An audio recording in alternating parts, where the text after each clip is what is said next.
नव्या युवराज्ञीच्या आगमनामुळे राजवाड्यावर चैतन्य पसरलं. युवराज दुर्योधनाचं जीवन विवाहाच्या उद्यानात फुलणार या कल्पनेनं आम्हा दोघांना समाधान वाटलं. कधी कधी अविवाहित मनुष्य क्रोधातून उगाच अविचार करू शकतो, पण विवाहिताला तो करता येत नाही. आजवर कानांवर येणाऱ्या युवराज दुर्योधनाच्या अतिसाहसी कल्पनांना विवाहामुळे आता भावी काळात बांध बसणार होता. स्त्रीनं मनात आणलं तर तिला आपल्या पतीच्या विध्वंसक क्रोधाचं रूपांतर शालीन कर्तृत्वात करता येतं. हे कौशल्य मी युवराज्ञी भानुमतींना वेळोवेळी कलेनं त्यांचं मन न दुखविता सांगणार होते. पराक्रमी पुरुषांची जीवनं त्यांच्या स्त्रियांच्या हातात असतात. कधी आपल्या प्रेमानं तर कधी आपल्या सौंदर्यानं त्या आपल्या पतीला धोक्याच्या वेळी सावध करू शकतात. त्यासाठी मला युवराज्ञीशी परिचय वाढवायचा होता. सगळं स्थिर स्थावर झाल्यावर मी त्यांच्या भेटीसाठी जाणारच होते, पण त्यांच्या भेटीला मी जाण्यापूर्वी मला युवराज दुर्योधनानंच बोलावलं. ते अनपेक्षित असलं तरी मला त्याचं आश्चर्य वाटलं नाही. माझ्या पतीच्या पराक्रमाचं वर्णन ऐकवायलाच त्यांनी मला बोलावलं असावं असं मला वाटलं. मी एक स्त्री होते आणि कुठल्या स्त्रीला आपल्या पतीच्या पराक्रमाचं वर्णन एका मानी राजाच्या तोंडून ऐकावंसं वाटणार नाही.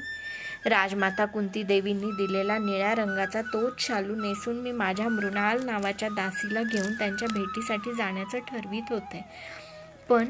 पण ज्या शारीरिक स्थितीत मी होते त्या स्थितीत मी परपुरुषापुढे जाऊ शकत नव्हते. मी गर्भधारिका होते.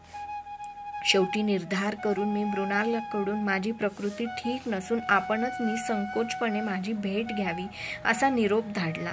तो त्यांना कदाचित आवडणार नव्हता, कारण त्यांचा स्वभाव अत्यंतिक मानी होता. किती झालं तरी ते कौरवांचे ज्येष्ठ युवराज होते, हस्तिनापूरचे अघोषित सम्राट होते. तरीही मृणालसोबत ते माझ्या कक्षाकडे येत होते. ते येत असल्याचं मला गवाक्षातून स्पष्ट दिसलं, म्हणून तत्परतेनं मी कक्षाच्या आतील दालनात जाऊन बसले. कदाचित ते रागवलेही असणार, म्हणून मी मानाचं धैर्य एकवटून ते काय बोलणार ते ऐकून घेण्याची तयारी करू लागले. ते काहीही बोलले असते तरी मी त्यांना प्रत्युत्तर करणार नव्हते, कारण ते माझ्या पतीचे प्राणप्रिय साथीदार होते. क्षोणभाऊजींइतकंच त्यांचं माझ्या जीवनात श्रेष्ठ स्थान होतं. त्यांना आदरानं वागविण्याची अंगराजांची सूचना केली होती. आत येताच ते एका आसनावर बसले. त्यांनी संकेत करण्यापूर्वीच मृणाल कक्षातून निघून गेली. माझं आतल्या दालनातील अस्तित्व त्यांना स्पष्ट जाणवावं म्हणून मी हातातील सुवर्ण कंकणाचा ध्वनी केला. दालनाच्या द्वारावर झिरझिरीत पडदा होता. त्या पडद्याकडे पाहत ते म्हणाले, अंगराज्ञी, मला इथं पाहून तुम्हाला विस्मय वाटला असेल.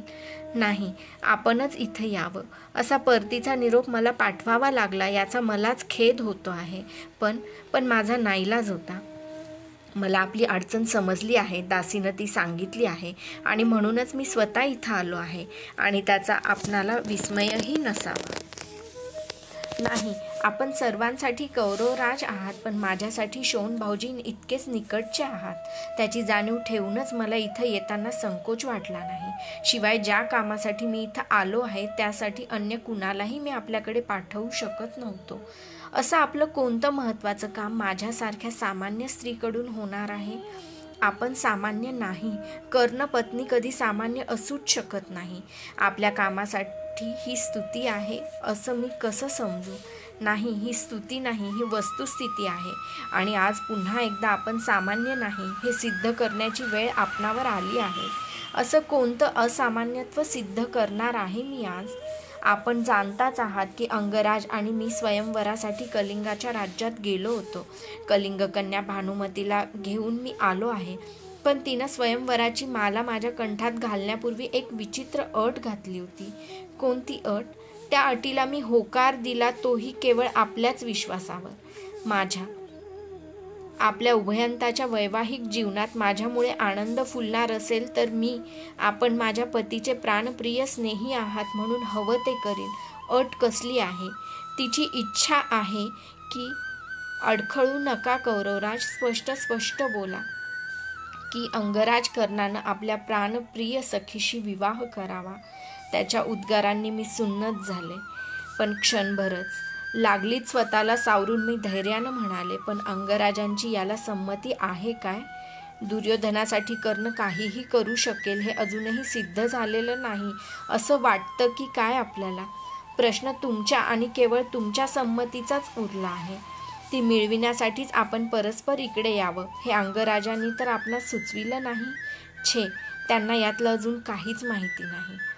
आपली संमती नाही असं मी समजू का? कशावरून? आपण साशंकपणे अनेक प्रश्न विचारित आहात म्हणून नाही, तसंच काही नाही. हा प्रसंग युवराज्ञी भानुमतीच्या जीवनात आला असता तर त्यांनी याहून अधिक प्रश्न विचारले असते असं आपणाला नाही का वाटत? नाही, तिनं कोणताच प्रश्न विचारला नसता. एका वाक्यातच पृच्छकाला नकार देऊन तिनं सरळ बाहेरचा मार्ग दाखविला असता. आपण भानुमती नाही म्हणूनच मी येण्याचं साहस केलं आहे. अंगराजांच्या आणि आपल्या सौख्यासाठी मी हवं ते करीन. माझ्या संमतीसाठीच हा विवाह थांबणार असेल तर मी वचनपूर्वक सांगते की माझी संमती आहे. ते आनंदानं ताडकन आसनावरून उठले. न राहून शेवटी ते म्हणालेच, वहिनी, खरोखरच तुमच्यासाठी एकेकाळी कर्णानं एवढा ध्यास का घेतला होता ते मला आज पटलं. एक क्षणभरही न थांबता उत्तरीयाचा घोळ सावरत ते जाण्यासाठी द्वाराकडे वळले. पण त्या भाग्यशाली सखीचं नाव काय मी शेवटी विचारलंच. सुप्रिया. ते झपाझप पावलं टाकीत कक्षातून निघून गेले. माझ्या मनाची खोटी उभारी क्षणात ढासळली. सवत. छे, माझ्या सुखी संसारात त्या कल्पनेनं गालबोटच लागणार नव्हतं का? तिचं नाव सुप्रिया होतं म्हणे, पण खरोखरच ती सर्वांना सुप्रिय होईल काय? अनेक शंकांच्या माऱ्यांनी माझं मन कोंडून गेलं. पण कधी कधी दैवाशी द्यूत खेळल्याशिवाय मानवाच्या हाती दुसरं काय असतं? प्रभंजनानं म्हटल्याप्रमाणे मला नव्या अंगराज्ञीच्या स्वागताची तयारी करावी लागली. पण ती किती वेगळ्या अर्थानं. माझ्या अधिकाराच्या कुंडलातील एक कुंडल आता सुप्रियेचं होतं. जे मला अनेक कष्टांनी प्राप्त झालं होतं ते तिला मात्र सहजच मिळालं होतं. काही माणसं जन्मजातच दैववान असतात, हेच खरं. अंगराजांचा आणि सुप्रियाचा विवाह थाटात पार पडला. युवराज दुर्योधनाचं वचन सत्य ठरलं. अंगराज त्यांच्या इच्छेला नकार देऊ शकले नाहीत. कधी सत्य हे कल्पनेपेक्षाही अद्भुत असतं आणि ते असतं म्हणून त्याला तोडही द्यावं लागतं. मी सुप्रियेला कधीही न दुखविण्याचा निश्चय करून टाकला. तिला दुखविण्यानं त्यांचा त्रास अंती माझ्या पतीलाच होणार होता. स्त्री ही कमीत कमी हानी आणि अधिकाधिक सोय निवडत असते. तोच तिचा जन्मजात स्वभाव असतो. सुप्रियेला स्वतंत्र अंतपुरी कक्ष देण्यात आला. इतकं सर्व झालं होतं तरी माझं मन मला निक्षून माझ्या पतीच्या प्रेमाची ग्वाही पूर्वी इतकीच देत होतं.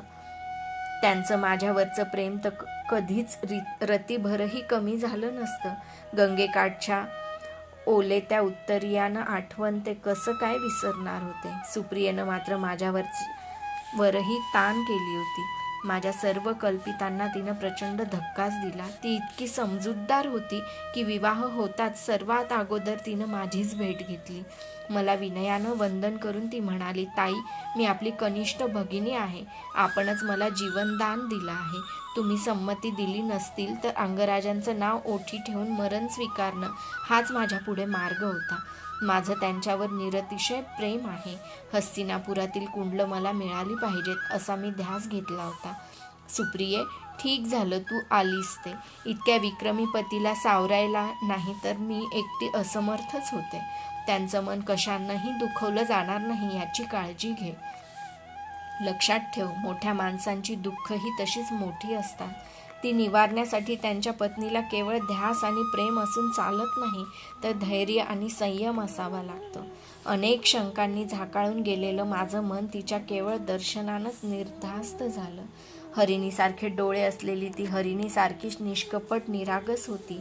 नावाप्रमाणेच ती मला अतिशय प्रिय झाली. नावाप्रमाणेच